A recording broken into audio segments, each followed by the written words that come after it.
ایک دفعہ امی جان امی عائشہ سے فرمایا کسی کو بلاؤ، تو عام طور پہ کہتے ہیں کہ صدیق اکبر کو بلاؤں، آپ فرماتے ہاں بلا دو۔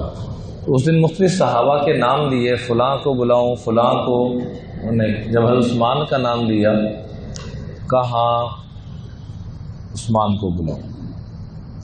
سیدنا عثمان غنی رضی اللہ تعالیٰ عنہ جب حاضر خدمت ہوئے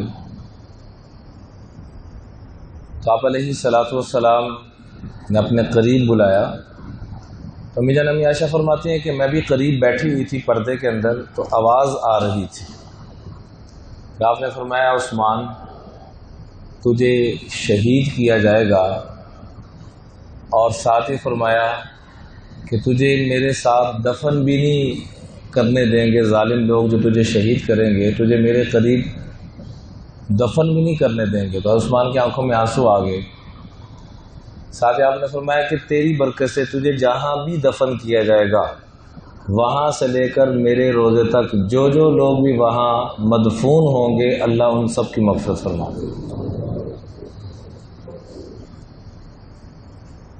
چنانچہ اس وقت جس جگہ پر سیدنا عثمان غنی رضی اللہ عنہ کو شہید کر کے دفن کیا گیا، وہ جگہ جنت البقیع میں شامل نہیں تھی، اس سے بھی ہٹ کر حضرت عثمان کی ہی جگہ پر ان کی تدفین کی گئی اور وہاں ان کو دفن کیا گیا اور ظلماً شہید کیا گیا۔